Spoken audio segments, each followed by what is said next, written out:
The fire is roaring, 4 feet high, throwing sparks into the black, hot enough that face from it. He built it that big for a reason.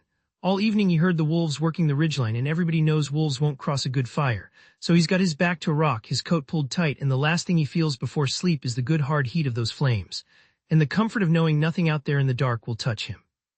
By first light the fire is a ring of gray ash, and he hasn't moved. No wound on him, no tracks in the camp. The wolves never came within 100 yards, he simply never woke up. And the men who found him said the cold got him the way the cold gets everybody. The cold didn't get him.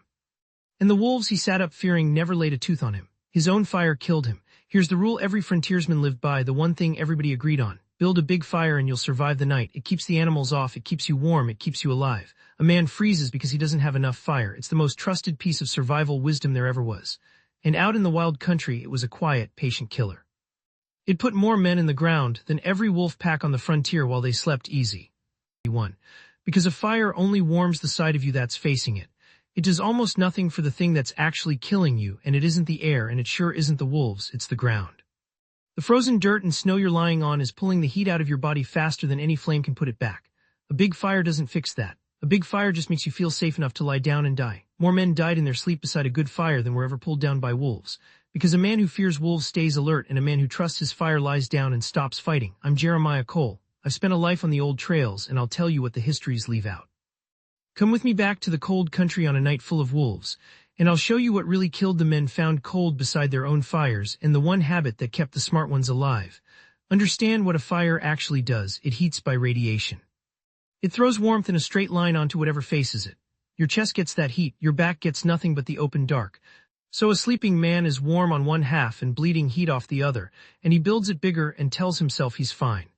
4 in the morning, that fire he was so proud of burns down to coals. He's asleep, worn out from a hard day, belly half empty. He doesn't wake to feed it.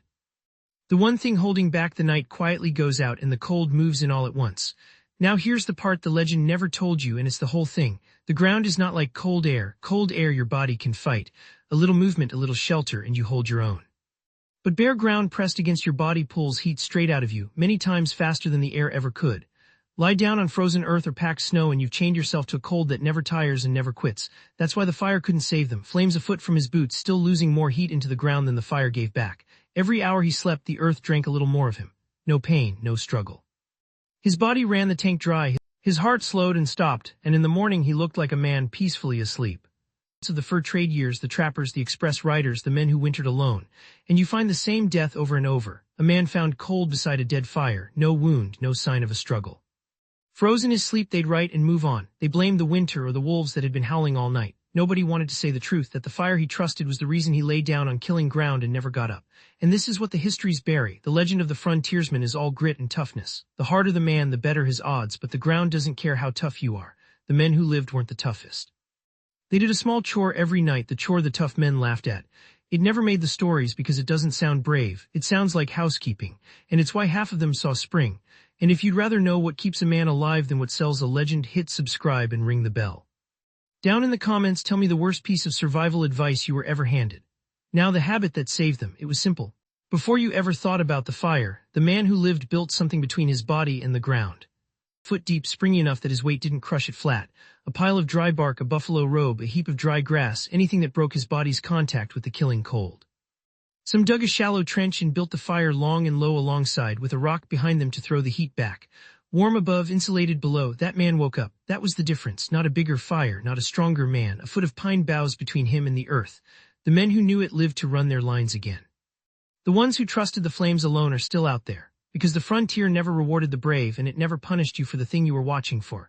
It rewarded the man who knew the one true thing. The fire and the wolves were never what decided your night. It was the cold beneath you. Most men learned that too late to use it. Next time I'll show you the water every trapper trusted that killed him slower than starvation. Until then, mind the ground you sleep on.